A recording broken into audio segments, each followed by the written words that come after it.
안녕하세요, 하우스입니다. 오늘은요, 전월세 계약을 할 때 이거 안 하면 과태료 대상이 된다, 이런 제목을 가지고 소개를 해드릴까 합니다. 2025년 6월 1일부터요 수도권 광역시 도, 세종, 제주 지역에 보증금 6천만 원을 초과하거나 아니면 월 임대료가 30만 원을 초과하는 경우에는요, 전월세 계약을 하신 다음에 반드시 임대차 신고를 하셔야 된다는 내용입니다. 한시적으로 과태료를 부과하지는 않았어요. 원래는 이 제도가 있었거든요. 근데 거래 안전이라든지 여러 가지 불편한 상황을 해소하려고 유예를 두었다가요, 25년 6월 1일부터는 계도기간 연장 없이 임대차 계약 후에 30일 이내 반드시 신고를 하셔야 되고요. 그렇지 않으면 과태료가 부과된다는 내용입니다. 그러면 어떻게 하면 되느냐? 계약서 작성하신 다음에요, 관할 행정복지센터에서 확정일자 부여를 신청할 때요,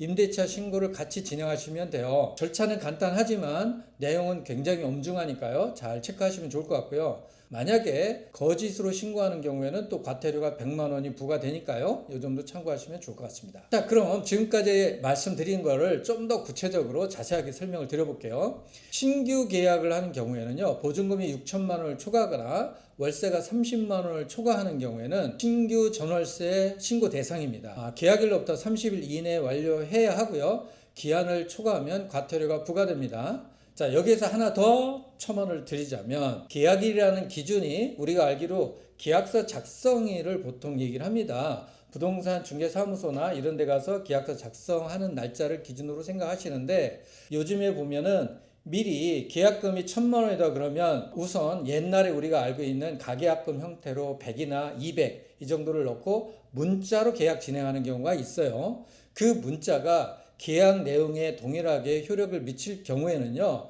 그 계약일이라는 기준은 문자 계약일을 기준으로 합니다. 이 점 꼭 참고하셨으면 좋겠어요. 다음에 갱신 또는 연장의 경우에 계약갱신 청구권 행사에 따른 갱신 또는 임대인과 임차인의 합의에 따른 연장 시에도 보증금 또는 월세 금액이 변경되었다면요, 반드시 신고하셔야 됩니다. 반면에 기존과 동일한 조건, 예를 들면 보증금 및 월세를 말씀드리는 겁니다. 그런 동일한 조건으로 단순히 임대 기간만 연장하는 경우에는 의무가 발생하지 않아요. 적용 지역 및 대상 주택을 말씀드릴게요. 전국 모든 시 지역에 해당하는 주택이 대상이며 군 지역은 제외됩니다. 대상 주택은 아파트나 다세대, 연립, 단독주택, 다가구, 주거용 오피스텔, 고시원을 망라해서 다 포함이 됩니다. 혹시라도요, 다 아시겠지만 여기서 다세대나 다가구 같은 경우를 혼란을 가지실 수 있는데요, 다세대 같은 경우는 각 호실별로 등기가 별도로 되어 있는 거고요, 다가구 같은 경우는 그 건물 하나가 주인이 하나인 점이 다르다, 이렇게 이해하시면 좋을 것 같아요. 전입신고와 확정일자가 왜 중요한가, 이거를 좀 말씀을 드릴게요. 첫째는 대항력과 우선 변제권을 확보한다는 의미입니다. 전입신고는 임차인이 주소를 이전 등록하면서 거주 사실을 공식화하는 절차예요. 확정일자 같은 경우는요, 임대차 계약서의 날짜를 공식적으로 인정받는 방식입니다. 이 두 절차를 통해서 임차인은 대항력과 우선 변제권을 확보할 수 있어요. 그래서 제가 현업에 종사하다 보면 전입신고와 확정일자 받는 게 뭐가 중요하고 뭐가 다르냐 할 수 있지만, 한 번 더 말씀을 드리면, 전입신고는 내가 여기 거주한다, 이 사실이고요, 확정일자는 내가 여기에 사는 그 순위를 확보한다, 이렇게 보시면 될 것 같습니다. 전월세 신고제와의 연계 부분을 말씀드릴게요. 전입은 보통 잔금을 치르시고요, 실거주를 시작할 때 진행되는 절차예요. 확정일자나 전월세 신고는 계약 체결일부터 30일 이내에 별도로 이루어져야 합니다. 따라서 전입과 전월세 처리는 시점이 다르고요, 자동으로 함께 처리되지 않아요. 이게 무슨 말씀이냐면, 자, 제가 현업에서 계약을 하다 보면요, 계약을 1월 1일 날 했는데 잔금을 예를 들어서 5월이라고 가정을 해요. 그러면 그 확정일자나 이런 것들을 5월에 하면 어렵다는 겁니다. 순위가 5월로 가버려요. 1월에 계약을 하셨으면 그때로부터 30일 내에 확정일자 신고를 하고요, 거래신고를 하셔서 순위 확보를 일단 하시고 5월에 전입신고를 하시는 그렇게 이해하시면 좋을 것 같습니다. 신고 방법은요, 여러 가지가 있는데 그 중에 오프라인을 소개를 할게요. 임대차 계약서 원본과 신분증을 지참하셔서 주소지 관할 행정복지센터를 방문하시면 돼요. 임대인 또는 임차인 중 한 명만 방문해서 하셔도 되고, 임대인 아니면 임차인 두 분 중에 한 분만 방문해도 공동으로 한 것으로 간주가 됩니다. 다음은 온라인 신고 방법인데요.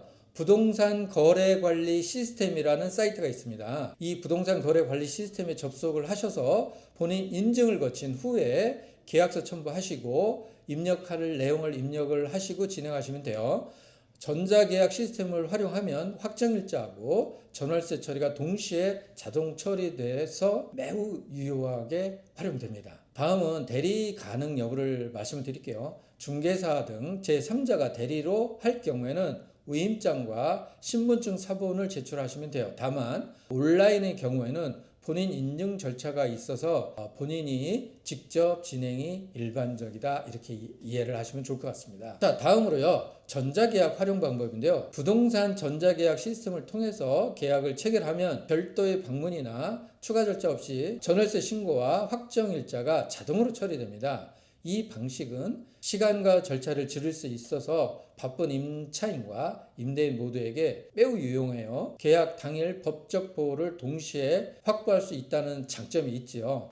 요즘에 점점 전자계약이 늘어나고 있습니다. 이 제도를 활용하셔도 좋을 것 같습니다. 자, 그러면 궁금하신 게 어쩌다가 본의 아니게 깜빡하거나 지연이 되거나 이랬을 때 과태료는 어떻게 부과되는지 이 부분에 대해서 소개를 드릴게요. 지연 신고를 할 때는 부과되는 과태료가요, 단순 지연이라고 봤을 때는 최대 30만 원으로 낮춰졌어요. 이는 기존 최대 100만 원보다 상당히 완화된 조치이고요. 현실성 있고 현실감이 있는 것 같아요. 과태료는 지연 기간 및 보증금 금액에 따라서 차등 적용이 되는데요. 예를 들어서 보증금이 1억 미만인 경우에는 3개월 정도 지연이 됐다 그러면 4만 원, 3개월에서 6개월이다 그럼 13만 원, 또 1년이 지연됐다 그러면 21만 원, 2년이 추가됐다 그러면 한 30만 원, 이렇게 해서 부과가 되는데요. 이 보증 금액은 1억 미만, 1억에서 3억, 그리고 3억 초과 이런 식으로 3억 이상 이런 식으로 구분이 나뉘어 있으니까 자료를 참고하시면 좋을 것 같습니다. 자, 임차인의 준비 사항을 좀 말씀드릴게요.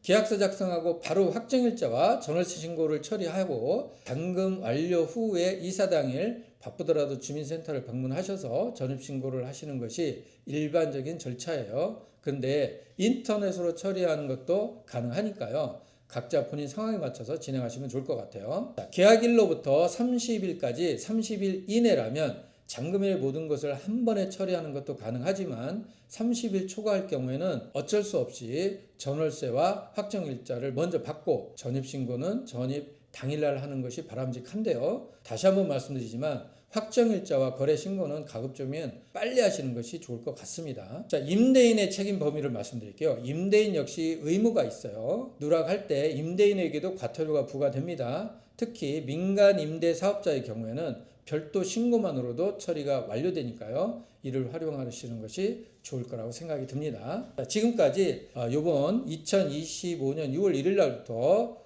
과태료 부과가 적용되는 유예가 만기가 된 그런 제도에 대해서 소개를 해드렸고요. 전월세 신고 요즘 전세 사기 많은데요. 그런 거 부담 없이 안전한 거래하시고 신고 절차도 무사히 완료하셔서 의무를 다 하셔서 과태료나 이런 불이익이 없어졌으면 좋겠습니다. 지금까지 하우스였고요. 더 좋은 정보로 앞으로 찾아뵙도록 하겠습니다. 감사합니다.